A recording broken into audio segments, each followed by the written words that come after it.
ভজ গৌরাঙ্গ কহ গৌরাঙ্গ লহ গৌরাঙ্গের নাম রে, ভজ গৌরাঙ্গ কহ গৌরাঙ্গ কহ গৌরাঙ্গের নাম রে।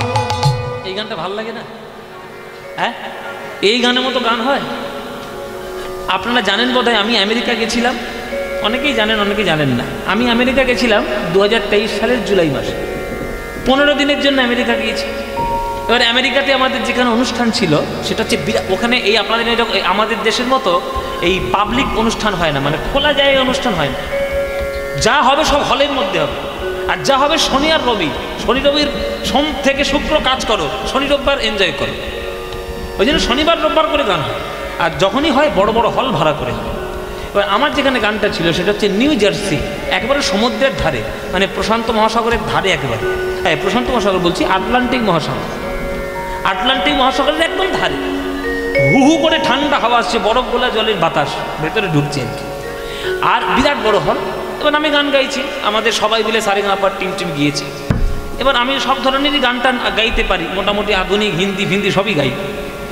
যতই গাইছি পিছন থেকে ওই 15-20 জন মতো লোক, হ্যাঁ, খুব ওয়েল এডুকেটেড এবং ওয়েল মেনটেন, সব হাতে সব দামি দামি ফোন, সব বিশ্বস্ত সব লোক এবং সম্ভ্রান্ত লোক, সব ছুটে এসছে। এসে বলছে, পদ্মপলাশ বাবু যাই গান গান আপনি, এই গানটা না গাইলে আপনাকে ছাড়বই না এখান থেকে, এটা আমাদের শোনাতেই হবে, আমরা এই গানে নাচবো। তাহলে সর্বনাশ করেছি, এবার বোধহয় হিন্দি গান গাইতে বলবে। না বাবা, তুমি যদি বলো যে হিন্দি গান গাইছে সব পারবো না, বলে না না হিন্দি গান নয়, ওই যে আপনি গেয়েছিলেন সারেগামাপায় ওই ভজ গৌরাঙ্গ, ওই গানটা শুনবো আমরা। সেদিনই বুঝলাম যে মহাপ্রভুর কথা কত বড় সত্যি। পৃথিবীতে যত আছে নগরাদি গ্রাম, সর্বত্র প্রচারিত হইবে মোর নাম। এই কথা কত বড় সত্যি, মহাপ্রভুর কৃপায় আমি দেখে এসেছি। এই গান আমাদের সবার প্রিয় গান। তাহলে মায়েরা, এই গানটা আজকে আমরা সবাই মিলে গাইব। গাইবে তো নাকি? গাইবে বাবা? চলো আজকে সবাই মিলে গাই। মায়েরা, ভজ গৌরাঙ্গ কহ গৌরাঙ্গ লহ গৌরাঙ্গের নাম রে, বাঙালিদের একবারে হৃদয়ের গান, প্রাণের গান। মায়েরা, ভালো লাগে তো গানটা? এই গান আজকে তোমরা যারা শুনতে এসছো, যাদের ভালো লাগে না তারা উলুধ্বনি দাও জোরে একবার। ওই দেখো শুরু করেছে। এদের আর কত বোঝাবো, বুঝিয়ে বুঝিয়ে আমি বোঝাই হয়ে গেলাম। হ্যাঁ, এদের জন্য প্যান্ডেল খুলে ফেলে দেওয়া হলো, প্যান্ডেল খুলে ফেলে দিয়ে জায়গা করেছে। আর এরা গৌর নামে এই যে কি হলো, ভুল জিভ ফসকে বেরিয়ে গেছে। তাহলে শুধরে নাও, এইবার যারা যারা এই গানটা ভালোবাসো, এইবার উলুধ্বনিটা তারাই দাও দেখি। হ্যাঁ, ভালোবাসে, ভুল করে দিয়ে ফেলেছে, কি করবে? হ্যাঁ, তো চলো সবাই মিলে আমরা করতালি দিয়ে গানটি গাই। ভজ গৌরাঙ্গ কহ গৌরাঙ্গ লহ গৌরাঙ্গের নাম রে, ভজ গৌরাঙ্গ কহ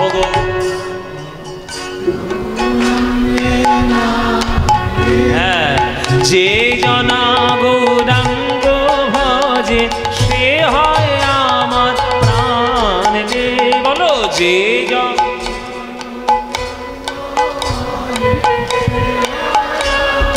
আহা ওগো প্রভাত কালে হা গৌরাঙ্গ যে বলে একবার রে, প্রভাত কালে আহা, এই তো প্রভাত কালে হা গৌরাঙ্গ যে বলে একবার রে, প্রভাত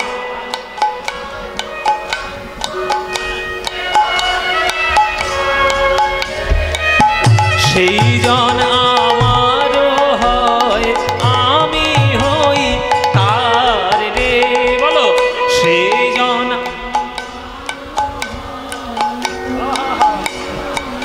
বাহ বাহ, এবার হাত তুলে ভজ গৌরাঙ্গ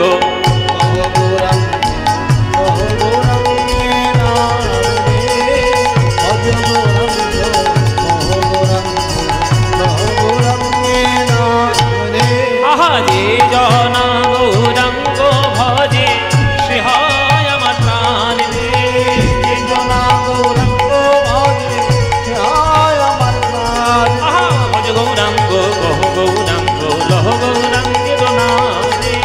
ভজ গৌরাঙ্গ হৃদয় মোর হরি গৌরাঙ্গের নাম রে। ভজ গৌরাঙ্গ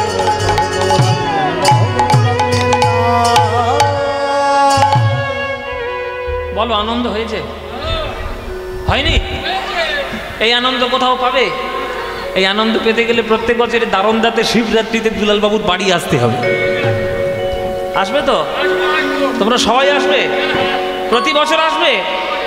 ব্যাস, তোমরা এলেই আনন্দ হবে। হ্যাঁ, আমি আমার বায়না করে দিচ্ছে আমাকে। দেখা যাবে যদি প্রভু ইচ্ছা হয়। প্রভুর কৃপা হলে আমি আগেই বলেছি যে আমি অনেকে মনে করে, এটা একটা বাস্তব কথা, অনেকে মনে করছে বর্তমানে যে পদ্মপরশ এখন সারেগামাপার চ্যাম্পিয়ন, ধরা ছোঁয়ার বাইরে ও পাওয়া টাওয়া যায় না, অহংকার বেশি হয়ে গেছে। আমি যেখানে আত্মীয় বলে মনে করি, যেখানে আমার নিজেদের লোক বলে মনে করি, সেখানে মনেই করি। যদি মনে না করতাম এখানে জীবনে আমি আসতাম না। হ্যাঁ, ফোন করে দুলালবাবুকে বলেছি আমি আসবো। এই যে আমাদের এই সমীরণবাবুর বাড়ি, আমরা আসি, ঘুরতে ঘুরতে আসি, তো আত্মীয় তো ব্যাপার। আমার বিয়েতে নিমন্ত্রণ করেছিলাম, সবাই গেছিল, নিয়ে গেছি বোলেরো গাড়ি ভাড়া করে। হ্যাঁ, এখান থেকে গেছি। আত্মীয়তা না থাকলে হয়? সব বন্ধন না থাকলে হয়? ব্যবসার জায়গায়, জীবিকার জায়গায়, সম্পর্কের জায়গায়। নিতাই গৌর হরি বল। প্রভু কৃপা করলে, আমার সময় হলে নিশ্চয়ই আমি আসবো। কেন আসবো না? আসবো তো বটেই। আর না, আপনাদের সামনে গান শুনি আমরা যে আনন্দটা পাই, সব জায়গাতে সব আনন্দ হয় না। সব জায়গায় পয়সার জন্য কীর্তন করি না, কিছু মনের জন্যও কীর্তন করি। কত জায়গায় ফ্রি পয়সায় কীর্তন করি, কাউকে হিসেব দেবো? আমি হিসেব দেবো না, বিজ্ঞাপন দেওয়া লোক আমার নিয়ম। অনেক জায়গায় ফ্রি পয়সা কীর্তন করে দিয়েছি, একটাও পয়সা নিইনি। কিন্তু লোকে তো সেগুলো শুনবে না। লোকে শুনবে 1 লাখ টাকা করে ভিজিট, 1 লাখ টাকা করে নিচ্ছে। পদ্মপরশের বড্ড অহংকার, বলে লাভ নাই। হ্যাঁ, ফ্রিতে ওইটি হবে না। ফ্রির জায়গায় ফ্রি করবো, আর দুলালবাবু যতটুকু পয়সা দেবে আমি এদেরকে দেবো। যাই হোক, মজার কথা আর আনন্দের কথা। যাই হোক, আমার কথা হলো, আমার একটা কথা আপনাদের নিবেদন, আমার একটা নিবেদন যে আমার গান শুনুন আর যাই শুনুন, বর্তমানে কীর্তনের নামে যেসব ভেজাল জিনিসগুলো বাজারে চলছে, খুব ভয়ঙ্কর ব্যাপার। মহাপ্রভু কীর্তন দিয়েছেন প্রেম দেওয়ার জন্য, রাধাকৃষ্ণের প্রেম যাতে বৃদ্ধি হয়। আর সেই কীর্তনের আসলে যেভাবে কীর্তন হচ্ছে, সে প্রেমের বদলে যা ভেজাল জিনিস যা বেরোচ্ছে বাবা, সে প্রেমের থেকে বেশি মারপিট বেশি লেগে যাচ্ছে। হ্যাঁ, ওইসব করে কোনো লাভ নাই। বীরভূমে জন্ম আপনাদের, নিতাই চাঁদের দেশের মানুষ আপনারা। আমার তো বিশ্বাস, আমার তো মনে হয়, এটা আমার ধারণা, যে ধানগুলো যে জমিতে হচ্ছে, ওগুলো ধানের মধ্যে থেকেই ভক্তির স্রোত বইছে। সব মাটির ব্যাপার, জাতা মাটিতে জাতা হয় না। কাশ্মীরের আপেল কখনোই বীরভূমের মাটিতে পুঁতলে হবে না। ও কাশ্মীর আপেলের জায়গায়, নিতাই চাঁদের জায়গা। বীরভূম জেলা, নিতাই চাঁদের জন্মস্থান, ফুল্লরামায়ের মন্দির, কঙ্কালীতলা, নরাটেশ্বরী, তারাপীঠ, জয়দেব গোস্বামীর পাঠ, চণ্ডীদাসের পাঠ, এসব সাংঘাতিক ব্যাপার। এগুলোকে যারা এখনো পর্যন্ত না বুঝবে, তারা মূর্খ এবং একেবারে হতভাগা। তাই আমার আপনাদের কাছে হাত জোড়ে করে অনুরোধ, আপনারা যেখানে কীর্তন শুনতে যাবেন, সত্যিকারের পদাবলী কীর্তন, সাহিত্য কীর্তন শুনবেন। সেগুলো শুনবেন, তবেই কীর্তন ঠিকঠাকভাবে বাঁচবে। হ্যাঁ, চলুন, আজকে আমরা গৌরচন্দ্রিক আস্বাদন করলাম। এইবার যাব আমরা বৃন্দাবনে, সাহিত্যের গান গাইতে গাইতে আমরা বৃন্দাবনে যাব। কোনো বেখাপ্পা কথা আর কোনো বেখাপ্পা গান গেয়ে কীর্তনের আসন নষ্ট করা যায় না, উচিত নয়। যেটা প্রসঙ্গক্রমে আসবে সেই গান করো, যেটা সাহিত্যের রুচিবর্ধক সে গান করো, কিন্তু সব জিনিস নয়। কোথায় কোন অলঙ্কার সাজবে, সেই অলঙ্কার সাজানো জানতে হয়। চলুন, এখান থেকে আজকে দারুন্দা থেকে আমরা গান শুনতে শুনতে বৃন্দাবনে যাব। যে গানটি গেয়ে বৃন্দাবনে আমি যাব, এই গানটি আমার তো খুব প্রিয়। আমি জানি না আপনাদের প্রিয় কিনা, শুনলে আপনারা বুঝতে পারবেন যে আপনাদের প্রিয় কিনা। গোঠের রাখা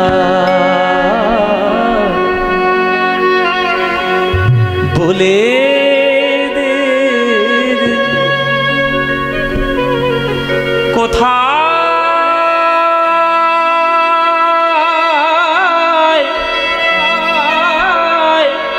বৃন্দাবন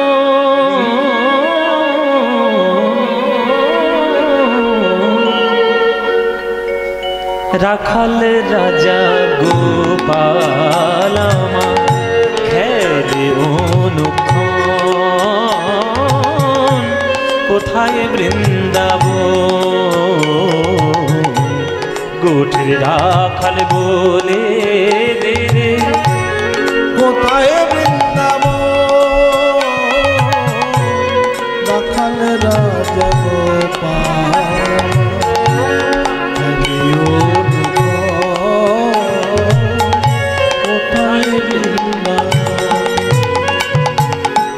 গোঠের রাখাল বলে দে রে কোথায় বৃন্দাবন যেথা রাখাল রাজা গোপাল আমার খেলে অনুক্ষণ। গানের কথা শুনলে যদি আহা হাহা বেরিয়ে না আসে সে আর কি গান। এত সুন্দর গান কার লেখা আপনারা সবাই জানেন। এত সুন্দর গানটি কার লেখা? কাজী নজরুল ইসলাম। সাম্প্রদায়িকতা সাম্প্রদায়িকতা চারদিকে যে বিজ্ঞাপন হচ্ছে নজরুলের ছবিটা সামনে রাখতে হবে।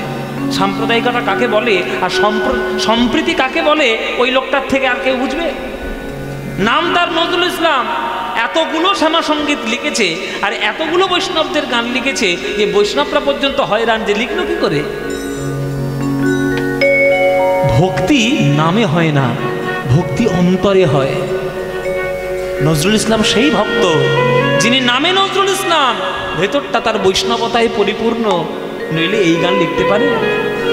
আজও যেথা মিলন রসে চাঁদ হাসে রে চাঁদের পাশে,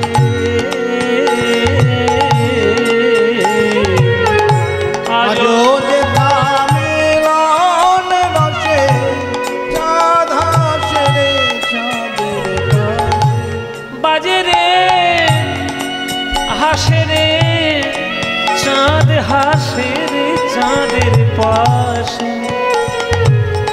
ও মায়েরা, আকাশে কটা চাঁদ গো? হ্যাঁ একটাই। তাহলে বৃন্দাবনের আকাশে কটা চাঁদ? বলে একটাই, আবার কটা চাঁদ হবে? বৃন্দাবনের আকাশে কি আবার আলাদা নাকি? ও মায়েরা, বৃন্দাবনের আকাশে আছে একটা চাঁদ, সেটা হচ্ছে চন্দ্র দেবতা চাঁদ মামা। কিন্তু বৃন্দাবনের মাটিতে আছে দুইখানা চাঁদ। আজও যে মিলন রসে চাঁদ হাসে রে চাঁদের পাশে, আজও যেথা মিলন রসে চাঁদ হাসে রে চাঁদের মায়েরা চাঁদ হাসে রে চাঁদের পাশে। বলো এবার কে কি চাঁদ বলো? এটা মানে কি? কৃষ্ণ, আর এটা মানে রাধা। তাহলে রাধার বদনটাও একখানা চাঁদ, কৃষ্ণের বদনটাও একখানা চাঁদ। ওই দুটো চাঁদের মিলনে যে জ্যোৎস্নাটা তৈরি হয়েছে, ওই জ্যোৎস্নায় গা ভাসানোর জন্য আমাদের সবাইকেই রাধে রাধে বলে বৃন্দাবনের ধুলায় গড়াগড়ি দিতে হয়। আজও যেথা মিলন রসে চাঁদ হাসে রে চাঁদের পাশে, যেথা পথের ধুলায় ছড়িয়ে আছে, পথের ধুলায় ছড়িয়ে আছে শ্রীহরিচন্দন কোথায় বৃন্দাবন। পথের রাখাল বলে দেবে কোথায় বৃন্দাবন রাখাল রাজা গোপাল কোথায় বৃন্দাবন। যেথা কৃষ্ণ নামের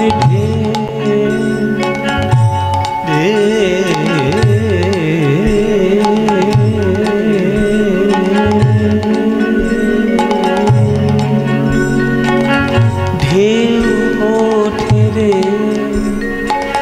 সুনীল যমুনায়, তমাল বনে আজও কানুর নূপুর শোনা যায় গো, নূপুর শোনা যায়। হায় হায় হায় হায়, কি শব্দ আর কি তার সুর, বুকটা ছিঁড়ে দেয় এসব গান।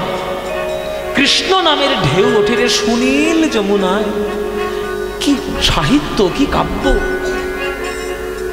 আপনারা যারা বৃন্দাবনে গিয়েছেন, জানি না কজন গিয়েছেন, কারা কারা গিয়েছেন বৃন্দাবনে, হাত তুলুন দেখি কারা কারা গিয়েছেন। দেখবেন, দেখে নি 1 2 3 করে মনে যাবেন, অনেকগুলোই গিয়েছে। বৃন্দাবন বলুন, পুরী বলুন, কাশী বলুন, কেদার বদ্রী যাই বলুন, আপনাদের একটা কথা জানিয়ে দিই, জেনে রাখুন, শিক্ষাটা নিয়ে রাখুন। কোনো তীর্থধামে কোনোদিন বেড়াতে যাবেন না। তীর্থধামটা বেড়ানোর জায়গা নয়। বেড়ানোর জন্য অনেক জায়গা আছে, দার্জিলিং আছে, গোয়া আছে, হ্যাঁ, দীঘা আছে, গ্যাংটক আছে, সিকিম আছে, সিমলা আছে, ওসব জায়গায় বেড়াতে যান। কোনো তীর্থ আপনার বেড়ানোর জায়গা নয়। তীর্থটা ভগবানের লীলাভূমি। সেইখানে গিয়ে যদি আপনার আধ্যাত্মিক উন্নতি আপনি করতে না পারেন, আপনি তীর্থ যদি না হন, আপনি যদি উত্তীর্ণ হতে না পারেন, তাহলে তীর্থে বেড়াতে গিয়ে কোনো লাভ নেই। এখনকার দিনে পয়সা পকেটে ভর্তি করে নিয়ে যাচ্ছে, গিয়ে তীর্থ করছে, কি করছে, অখাদ্য কুখাদ্য খেয়ে ওইসব তীর্থভূমিগুলোকে অপবিত্র করছে। পুরীধামে যাচ্ছে, কেউ জগন্নাথকে দেখছে না, সমুদ্রে গিয়ে আছাড় খাচ্ছে। মরেও না ওই সব লোকগুলো, মরবে না, ও তো জগন্নাথের কৃপা আছে, পাপি হোক পূর্ণ হোক সবার জগন্নাথ। তো আমাদের তো ভক্তদের কষ্ট হয়, অখাদ্য কুখাদ্য খাচ্ছে আর খেয়ে পবিত্রতা নষ্ট করছে। কোনোদিন কোনো তীর্থধামে গিয়ে বেড়াতে যাবেন না। যদি শ্রদ্ধা ভক্তি না নিয়ে যেতে পারেন, তাহলে তীর্থধামে কোনো লাভ নাই। আর বৃন্দাবনের ধুলোতে যে একবার রাধা নামের প্রেম নিয়ে যে একবার শ্রদ্ধা ভক্তি করে যাবে, সে যদি গুরু কৃপা তার হয়, কৃষ্ণ নামের বাঁশি এখনো সে শুনতে পাবে, কৃষ্ণের চরণের নূপুর ধ্বনি এখনো শুনতে পাবে। কেননা বৃন্দাবন হচ্ছে রাধা গোবিন্দের নিত্য লীলার জায়গা। তাই নজরুল ইসলাম সেটা অনুভব করেছে। কৃষ্ণ নামের ঢেউ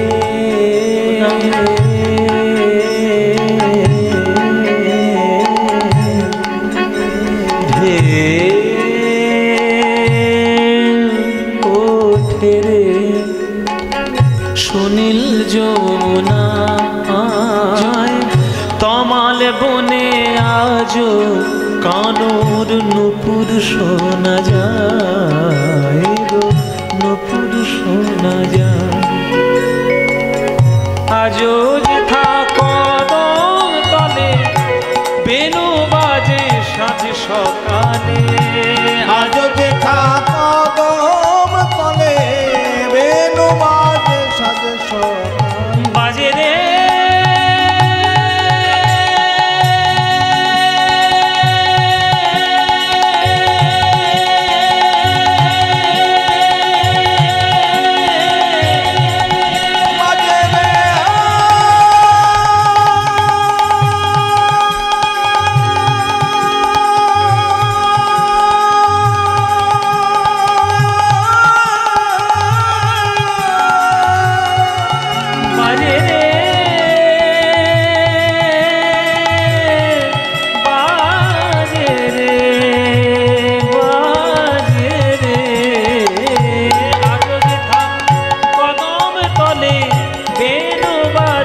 সাঁঝ সকালে, আজো যেথা কদম তলে বেনু বাজে সাঁঝ সকালে।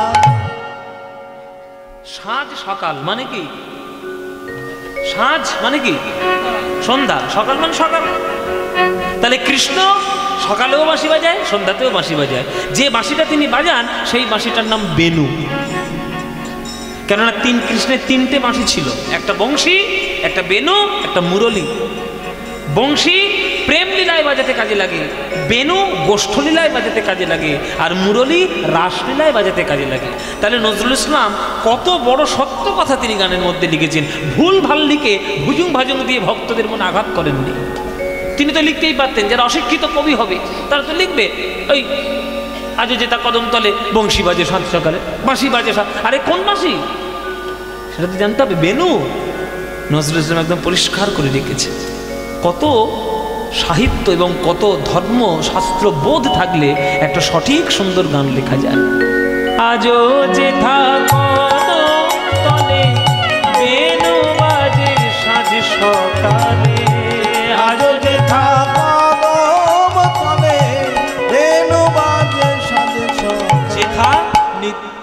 লীলা পামাগারে দারে গারে গা নিত্য লীলা সাদা মামা গামা গামা মামা গামা রে গারে গা পদা মা বাবা মা গামা গারে পামাগারে দারে গা গা পামাগারে দারে গা গা পামাগারে দারে গারে গা নিত্য লীলা করে আমার মদন মোহন কোথায় বৃন্দাবন কুঠির রাখাল বলে দিতে কোথায় বৃন্দাবন রাখালে না যাবো আরে ও লক্ষণ কোথায় বৃন্দাবন কোথায় বৃন্দাবন কোথায়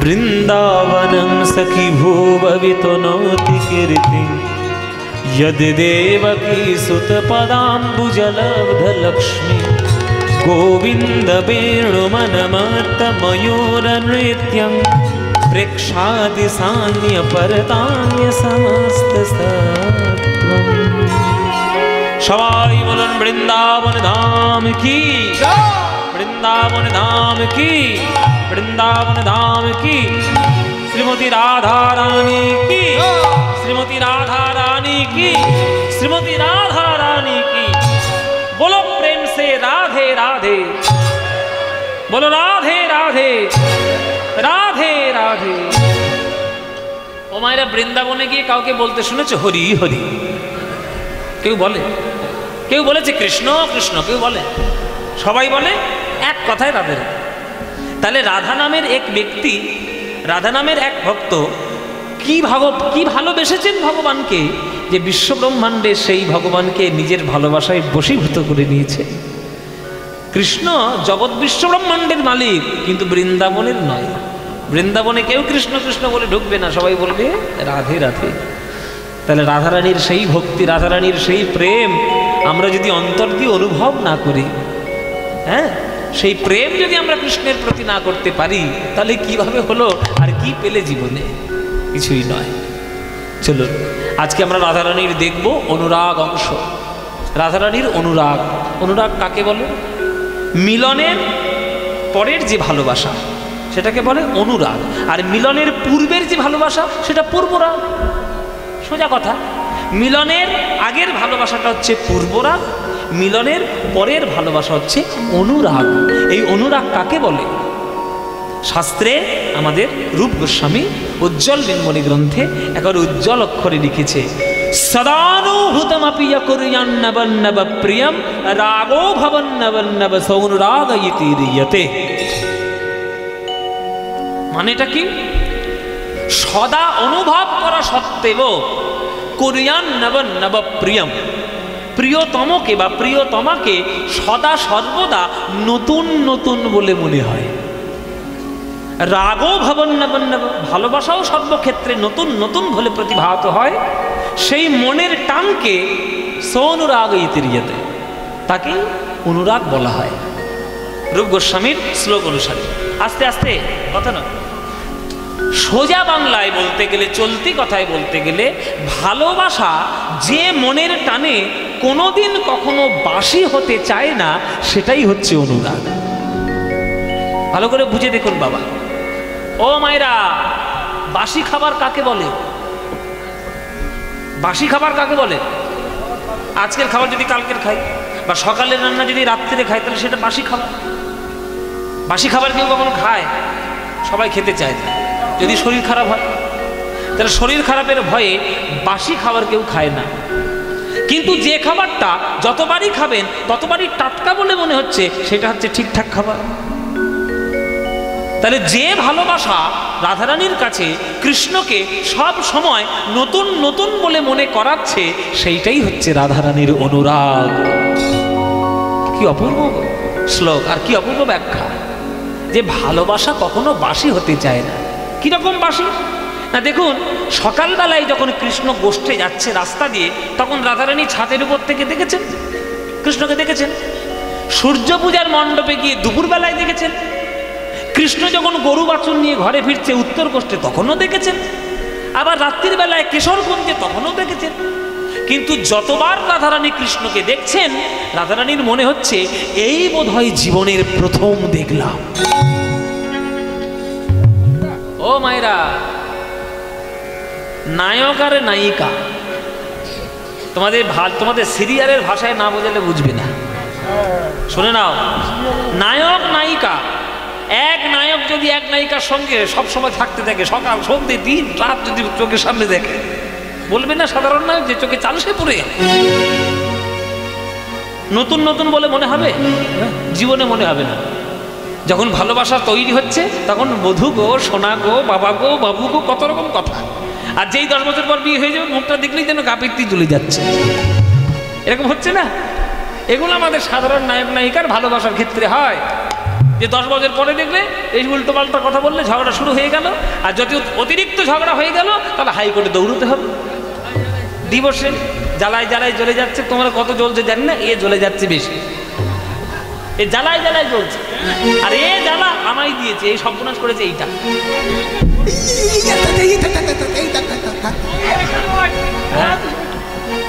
বল, তাহলে যে নায়ক নায়িকার ভালোবাসায় ভালোবাসাকে কখনো নতুন নতুন বলে মনে হয় না, পুরনো হয়ে যাচ্ছে, সেটা সাধারণ কামের ভালোবাসা। আর যে রাধারানী গোবিন্দকে দিবারাত্র দেখছেন, ক্ষণে ক্ষণে দেখছেন, তবুও রাধারানীর মনে হচ্ছে এই বোধহয় জীবনের প্রথম দেখলাম, সেটাই হলো রাধারানীর প্রেমের ভালোবাসা। এই ভালোবাসা সবার ভাগ্যে হবে না বাবা। সদানুভূতমপি কুর্যন্নবন্নব প্রিয়ম রাগো ভবন্নবন্নব সোনুরাগ ইতি রিয়তে, সেটাকেই অনুরাগ বলে। শাস্ত্রকারগণ এই অনুরাগকে 3 ভাগে বিভক্ত করেছেন। একটা রূপানুরাগ, একটা আক্ষেপ অনুরাগ, একটা অভিসার অনুরাগ। রূপানুরাগ, আক্ষেপ অনুরাগ, অভিসার অনুরাগ, এই 3টে অনুরাগের অংশ রয়েছে। আজকে আমরা 3টে অনুরাগেরই এক একটা করে পদ আপনাদেরকে শোনাবো। চলুন, প্রথমে আমাদের রূপের অনুরাগের শোনাতে হবে। সন্ধ্যাবেলায় রাধারানী কাকে কলসে নিয়ে গোবিন্দকে দেখে এসেছেন যমুনার ঘাটে। যমুনার ঘাটে দেখে এসে বাড়িতে এসে সে সোনার কলসে সে ভেসে চলে গেছে যমুনায়, আর বাড়ি আনতে মনে নাই। ও মায়েরা, কম দামের বস্তুটা তখন হারিয়ে যায় কখন? যখন বেশি দামের বস্তুটা পাওয়া যায়, তাই না? খুব ভালো করে বুঝুন, এসব পটাবলি কীর্তন তো ভেতরের ব্যাখ্যাগুলো বুঝতে হবে। কম দামি জিনিসটা হারিয়ে যাচ্ছে কখন না, যখন তার থেকে বেশি দামের বস্তুটা আমি পাচ্ছি। যখন আমার পয়সা ছিল না, আংটি পরার খুব শখ, পয়সা নাই, কি করব? ওই জন্য অষ্টধাতুর আংটি দশকর্মা বাজারে পাওয়া যায়, দশকর্মা ভাণ্ডারে পাওয়া যায় না অষ্টধাতুর আংটি, ওইগুলো নিয়ে আঙুলে আঙুলে পড়তাম। এবার অষ্টধাতুর আংটি ছেড়ে দিলাম কখন? যখন একটু পয়সা হলো আর রূপোর আংটি কেনার যোগ্যতা হলো, তখন রূপোর আংটি আঙুলে এলো, অষ্টধাতু সরে গেল। আবার একটু যখন পয়সা হলো তখন রূপো সরে গিয়ে সোনা এলো। তাহলে রূপোটা হারিয়ে গেল কার জন্য? সোনার জন্য। এখন সোনাও হারিয়ে গেছে, এখন এসে হীরের আংটি, কার জন্য? হীরের জন্য। তাহলে হীরে সোনার থেকেও দামি, সোনা রূপোর থেকে দামি, রূপো অষ্টধাতুর থেকে দামি। তাহলে কম দামের বস্তুটা ধীরে ধীরে ধীরে ধীরে হারাচ্ছে কেন? বেশি দামের বস্তুটা পাচ্ছি যখন। রাধারানী সোনার কলসি যমুনায় হারিয়ে ফেলেছে, মানে ওই সোনার কলসির থেকেও আরো কোটি গুণে উজ্জ্বল রত্ন সে পেয়েছে, তাই সোনার কলসিকে যমুনার জলে হারিয়ে ফেলেছে। তাই সোনার কলসি যমুনায় হারিয়ে রাধারানী এসেছে ঘরে। গম্ভীর মুখে বসে রয়েছে রাধারানী। ললিতা বিশাখা এসে বলে, ওরে রাধে, সন্ধ্যাবেলায় জল ভরতে গিয়ে কলসি কোথায় ফেললি? ওদিকে যে জটিলা তর্জন গর্জন করছে, কে তাকে মানাবে? কোথায় ফেলে এলি সোনার কলসি? কে তাকে উত্তর দেবে? জটিলা তো রেগে গিয়েছে মায়ের। শাশুড়ি তো বৌমার উপর সবসময় রাখবে, শাশুড়িদের কাজই এইটা। পান থেকে চুন খসলে হয়, বৌমা খাত জানে না, বাবা মা শেখায়নি, নানান রকম কথা। তা রাধারানী সোনার কলসি হারিয়ে এসেছে, তো এটা কি সাধারণ ঘরের লোকেরা মেনে নেবে? ও বৌমা, জটিলা ধরেছে, আমরা কি রাজার মেয়ে না জমিদারি বংশ আমাদের? সোনার কলসি হারিয়ে ফেলেছে, অপয়া কোথাকার।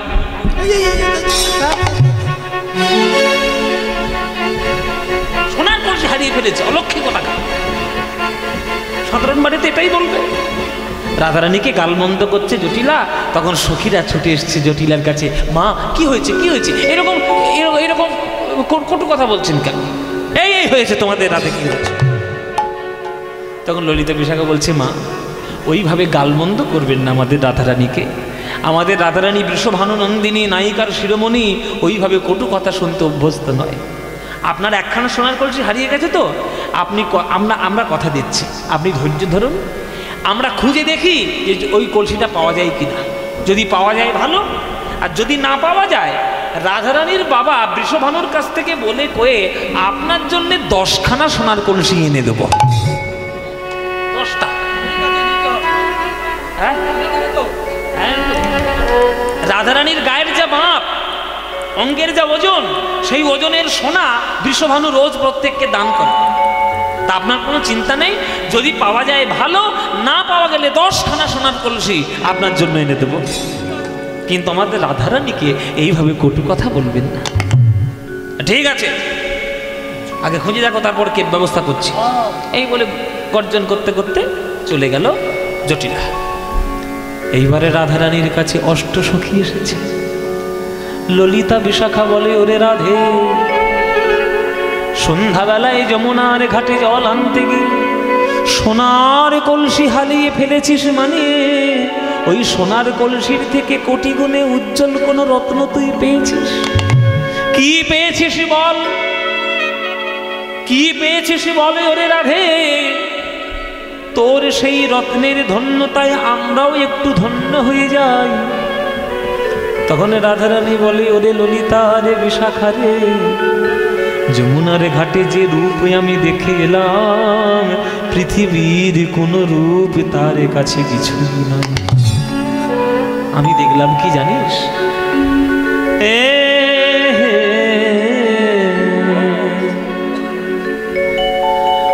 আরে কি বা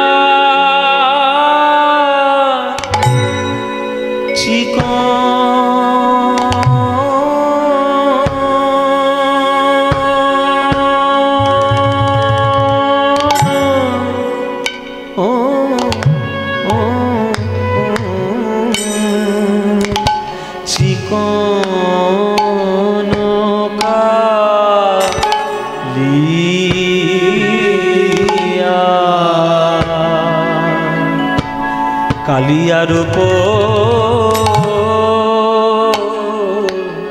চিকন কালিয়ার উপর মরণে লাগে।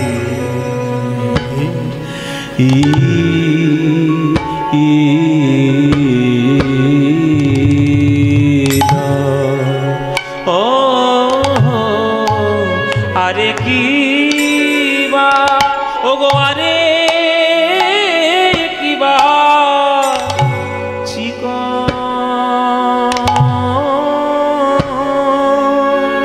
তিয়ট তাল, গৌরী তিয়ট। সখীরে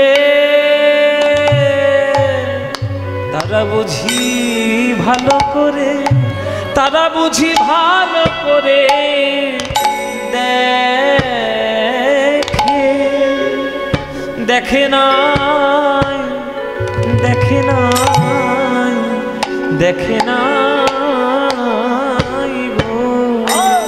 ও গো, ও গো যারা কৃষ্ণ গান বলে, গোবিন্দের আলো,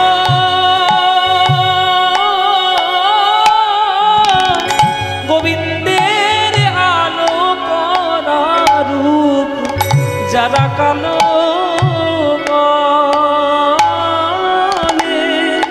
গোবিন্দের আলো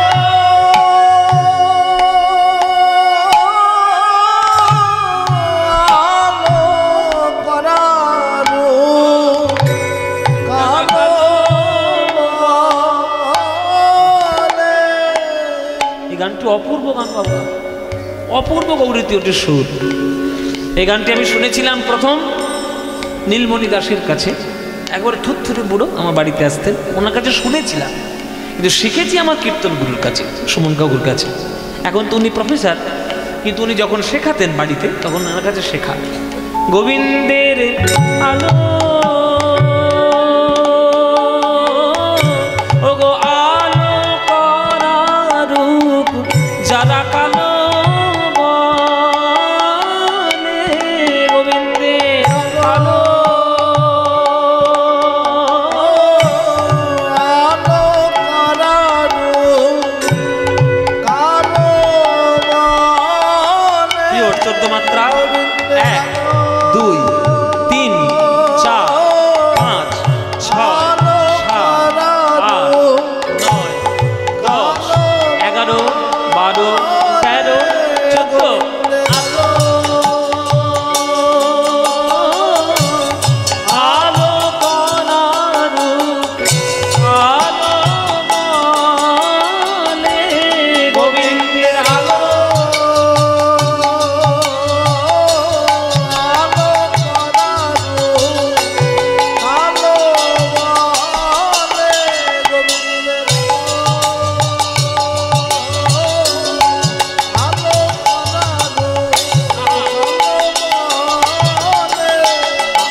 বুঝি ভালো করে দেখে না ও আরে কিবা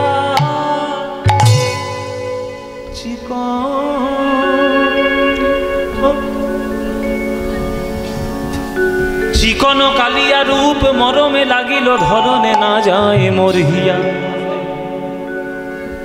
ও মায়েরা কি হয়েছে যে বড় বড় হাই উঠছে যে? ও বড় বড় তাল শুনে বড় বড় হাই উঠছে। কি গো মায়েরা বলো তো চিকন শব্দের অর্থ কি? শুধু কথা বলে শুনলে হবে না, তার ব্যাখ্যাগুলো তো জানতে হবে। চিকন শব্দের অর্থ কি? চিকন শব্দের অর্থ এক একটা জায়গায় এক এক রকমের। এটা আমাদের পশ্চিমবঙ্গ, এখানে চিকন শব্দের অর্থ আলাদা। ওই পারে হচ্ছে পূর্ববঙ্গ, বাঙালদের কাছে চিকন শব্দের অর্থ আলাদা।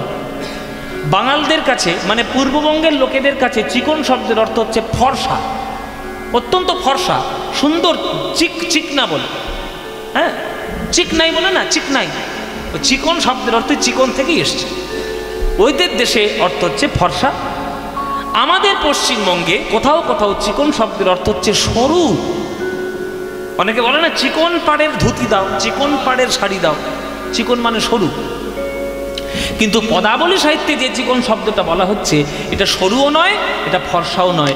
এই শব্দের অর্থ হচ্ছে মসৃণ। মসৃণ কালো কৃষ্ণ রূপ মরমে লাগিল ধরনে না যায় মরিয়া।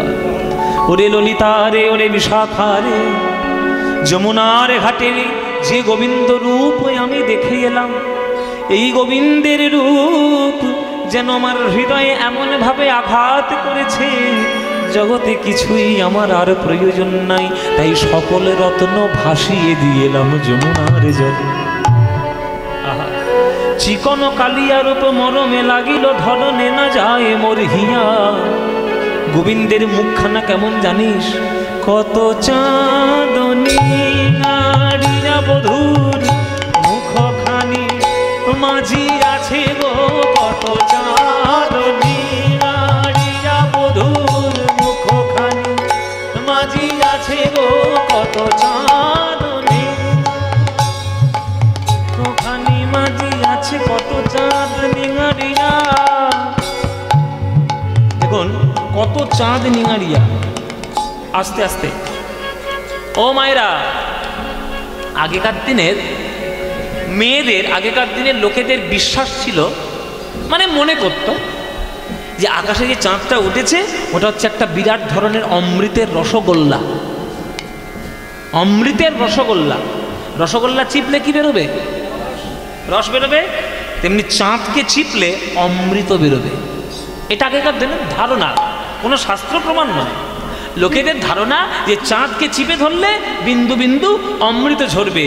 আর পদকর্তা বলছেন যে বিশ্ব ব্রহ্মাণ্ডের যত চাঁদ আছে সবাইকে নিংড়ে নাও, আর সব চাঁদ নিংড়ে নিয়ে যে অমৃত বিন্দু বেরোবে সেই অমৃত দিয়ে নাকি গোবিন্দের বদনকে মাজা হয়েছে।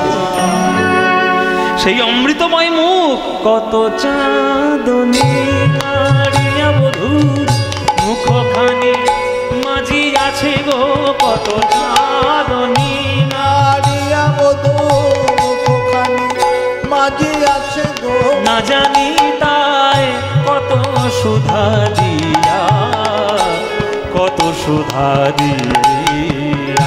ও কি আহারে কত সাজায়, কত সুধা দিয়া, কত সুধা দিয়া।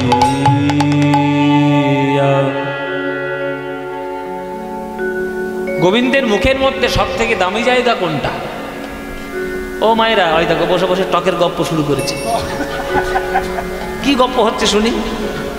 আমি গল্প তোমাদের সঙ্গে করব বলে সকাল 8টায় গাড়ি ছেড়েছি, 2:30টার সময় এখানে কিন্নার এসেছি। হ্যাঁ, কালকে রাত 4টের সময় বাড়ি ফিরেছি জানো। সকাল থেকে মাথাটা গরম হয়েছিল একবারে। 4টের সময়, ভোর 4টের সময় ফিরেছি। 4টের সময় ফিরে 7টার সময় উঠেছি। উঠে আবার গাড়ি চান পান করে সমস্ত কিছু রেডি হয়ে 8টার সময় গাড়ি ছেড়েছি। যেভাবে কলকাতায় জ্যাম আর আপনাদের বর্ধমানে যে অবস্থা হচ্ছে বাপরে বাপ। 2:30টার সময় বাপিদের বাড়িতে এসেছি। একটু খাওয়া দাওয়া করে একটু করে শুয়ে সঙ্গে সঙ্গে এবার আমাদের দুলালবাবু ফোন করছে, কই কই আপনার কই, সময় হয়ে যাচ্ছে এখানে চলে যান। পরিশ্রমটা, পারিশ্রমিকটা এমনি এমনি নিই না, কষ্ট করতে হয়, তবে নিতে হয়। এত কষ্ট করে তোমাদেরকে আমি 2-1টা পদাবলী গান শোনাবো বলে এসেছি। আমার বীরভূম জেলায় গান গাইতে যতটা আনন্দ লাগে অন্য কোনো জেলায় গান গাইতে এতটা ভালো লাগে না। আমি সত্যি বলছি, তোমাদের শোনানোর জন্য নয়। কেননা বীরভূম জেলার মানুষরা কীর্তন বোঝে, গান শোনে। তোমরা যদি তোমাদের টকের গল্প বলে বলে যদি গানগুলো নষ্ট করো, গায়ে জল ছড়া দেবো, কিন্তু গঙ্গা জল ছড়া দেবো। ভালো করে শোনো, গোবিন্দের বদনের মধ্যে সব থেকে সুন্দর জায়গা কোনটা বলো দেখি কোনটা? যদি আজকের বলতে না পারো, লিপস্টিক পরা বন্ধ করে দেবো চিরকালের মতো। কর্তাদের পকেট ফাঁক ইয়ে করে ফাটিয়ে নিয়ে 10 টাকা 15 টাকা 20 টাকা সব জমাচ্ছে মায়েদের নিজেদের পার্সের মধ্যে। হ্যাঁ, আর লিপস্টিককে না বলো অধর কাকে বলে? বলো অধর কাকে বলে? একে কি বোঝেবো? বলো অধর মানে ঠোঁট। আরে ঠোঁট তো বটে, কোন ঠোঁট? ওপরের না নিচের? উপরে। খবরদার যদি তোরা লিপস্টিক পরার বায়না করেছিস, বলে উপরে। শোনো, ঠোঁটের দুটো পাপড়ি, ঠোঁটের দুটো, আমাদের ঠোঁটের দুটো পাপড়ি তো, একটা উপরের ঠোঁট নিচের ঠোঁট। উপরের ঠোঁট তার নাম হচ্ছে ওষ্ঠ, আর নিচের ঠোঁট তার নাম হচ্ছে অধর। এইবার তোমরা বুদ্ধি করে বলো যে গোবিন্দের বাঁশি যখন বাজে সেটা কোন ঠোঁটে বাজে, উপরে না নিচে? এখানে এখানে গঙ্গা নদী কোথায় আছে? আছে কোথাও? ডুবিয়ে মারবো আমি, একে ডুবিয়ে মারবো। বলে নিচে নেই। ও মায়েরা, গোবিন্দের কোন ঠোঁটে বাঁশি বাজে? নিচের। বাঁশিটা তো নিচের ঠোঁটে লাগানো থাকে। তাহলে সঙ্গীত বলো, আর অধর সুধা বলো, আর অমৃত বিন্দু বলো, যাই বলো, সেটা নিচের ঠোঁট থেকে প্রকাশিত। তাই গোবিন্দের এই যে অধরের যে দুটো কুল, এই যে কোণ, এই কোণ দুটোই হচ্ছে অমৃতের সুধা খনি। অধরের দুটি কুল জিনিয়া মাধুরী ফুল, অধরের দুটি কুল জিনিয়া মাধুরী ফুল, অধরের দুটি কুল জিনিয়া মাধুরী ফুল, অধরের দুটি কুল জিনিয়া মাধুরী ফুল। হাসিখানি তাহাতে মিশায়, হাসিখানি তাহাতে মিশায়। কোনোদিন যদি তুমি কৃষ্ণের ছবি দেখো, কৃষ্ণের মুখ গোমরা, সেই গোমরা মুখও কৃষ্ণের মুখ দেখতে ভালো লাগে না, কোথাও নেই। কিন্তু কোথাও কি দেখেছো? এই তো যত ছবি আছে, ক্যালেন্ডার আছে, ওয়ালপেপার আছে, কোনোদিন কৃষ্ণ এরকম করে আছে? যখনই কৃষ্ণ দেখবেন, কৃষ্ণের ঠোঁটের মাঝখানে মিষ্টি মুচকি হাসি। ওই দেখো কৃষ্ণের হাসি মুখ, হাসি মুখটা দেখলেই মনটা ভরে যায়। কিন্তু সবার কি হাসি মুখ হয় বাবা? সবার হাসি মুখ হয় না। হয়তো ফর্সা লোক, দেখতে ভালো, হ্যান্ডসাম ছেলে, সুন্দর দেখতে, কিন্তু মুখটা এমন গোমরা করে রাখবে, তার মুখের দিকে তাকানো যায় না। হ্যাঁ, একে তো মুখ গোমরা, আরো মুখ গোমরা হয়ে যাবে যদি বীরভূমের কোনো কমিটি গিয়ে চাঁদা চাইতে যায় হরিনামের জন্য। ও ভাই, আরে কি খবর রে ভাই, দুপুরবেলা খেতে টেতে দিবি না লোকে? চাঁদা চাঁদা কি হবে রে ভাই? কি হবে চাঁদা? কি হবে? কীর্তন হবে, কীর্তন হবে, খুব ভক্ত ভালো সেবা জিনিস। হবে, ভক্ত সেবা হবে, খিচুড়ি হবে, পদ হবে, পুরি হবে, হ্যাঁ, বাহ বাহ বাহ বাহ বাহ বাহ। চাঁদা। চাঁদা? ভাই তোদের পয়সা নেই, কীর্তন করাস কেন? ঠিক আছে, এটা হচ্ছে মুখের ভাষা। আর কি ভালো কথা, পয়সা নেই, পয়সা নেই, কীর্তন করাচ্ছিস তোরা? হ্যাঁ। দুপুরবেলা একে তো মুখটা গোমরা, আর তার ওই 5টা কথা শুনলে আপনার ওই চাঁদা নিতে ইচ্ছে করবে। দে কি আছে, দে ছেড়ে দে, দুপুরবেলা ছেড়ে দে। হ্যাঁ, জ্বালাতন করতে হয়। হ্যাঁ,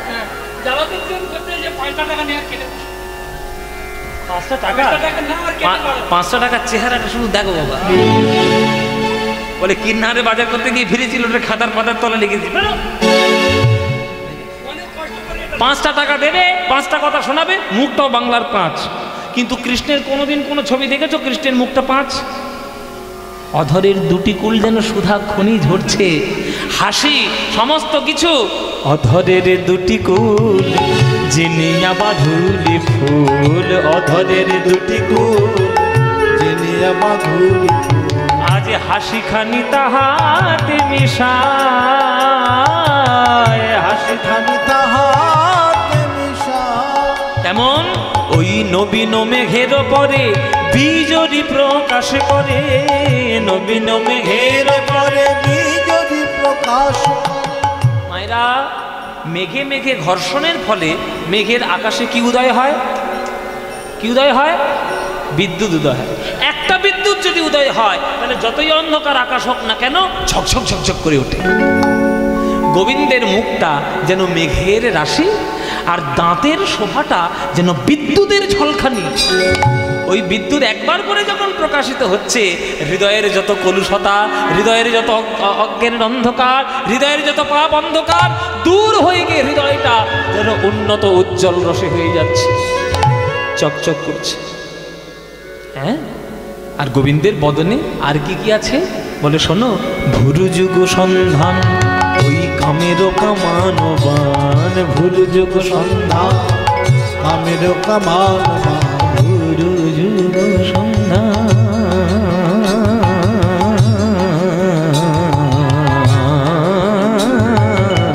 ভুরু যুগ সন্ধান কামেরও কামানবান, হিঙ্গুলে মণ্ডিত দুটি আখি রে, হিঙ্গুলে মণ্ডিত দুটি আঁখি।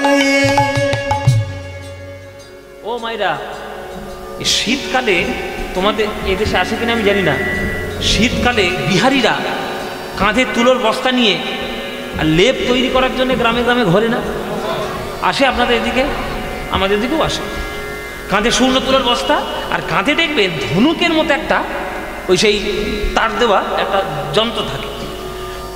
ওই যন্ত্রটাকে ওদের ভাষায় বলে ধুনান, বলে না তুলো ধুনা করে ছাড়বো, ওই যে ধনে শুকনো তুলোটাকে ওই ড্যাঙো, ওই মুগুর দিয়ে একটা কি বাড়ি মতো আছে, ড্যাঙো ড্যাঙো করে আঘাত করে আর ওই শুকনো তুলোগুলো ফুলে ওঠে, ওইটাকে ধুনান বলে।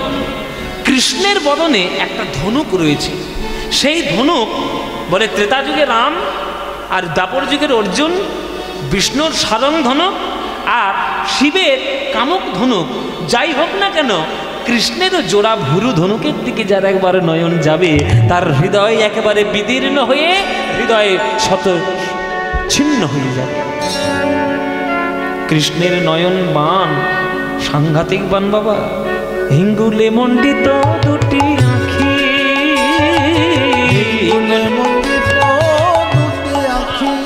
বলে অরুণ নয়ন কোণে চাইয়া ছিল আমা পানে, অরুণ নয়ন কোণে চাইয়া ছিল আমা, সেই হইতে শ্যামরূপ দেখি, সেই হইতে শ্যামরূপ দেখি, সেই হইতে শ্যামরূপ দেখি, সেই হইতে শ্যামরূপ দেখি। মেঘের আড়াল থেকে রাবণের ছেলে মেঘনাথ ইন্দ্রজিৎ লক্ষণকে একটা তীর মেরেছিল, যে তীরটার নাম ছিল শেল, শক্তি শেল। এই শেল নামক বানটির বৈশিষ্ট্য কি? অন্য বানের থেকে এই বানের পার্থক্য কোথায়? অন্য বান শুধুমাত্র ছুঁচলো, আর শেল শুধু ছুঁচলো নয়, ওই ছুঁচের পিছনে বড়শির মতো বাঁকা। মায়েরা, এই বানের উপকারিতা কি? বলে যদি একবার ঢুকে যায় বুকের ভিতরে, ঢুকে ঠিক যাবে, কিন্তু আর টেনে তুমি বের করতে পারবে না। গোবিন্দের নয়ন বান হলো ওই শক্তি শেলের মতো, যার হৃদয়ে একবার প্রবেশ করবে, প্রবেশ তো করে যাবে বাবা, আর তাকে টেনে হিঁচড়ে বার করা যাবে না। যদি টেনে হিঁচড়ে বার করতে যাও, হৃদয়ে বিচ্ছিন্ন হয়ে, হৃদয়ে টুকরো টুকরো হয়ে তোমার জীবন চলে যাবে, কিন্তু প্রেম কখনো বেরোবে না। অরুণ নয়ন কোণে চাইয়া ছিল আমা পানে, অরুণ নয়ন কোণে চাইয়া ছিল আমা পানে, আর সেই হইতে শ্যামরূপ দেখি, সেই হইতে শ্যামরূপ দেখি, সেই হইতে শ্যামরূপ দেখি, সেই হইতে শ্যামরূপ।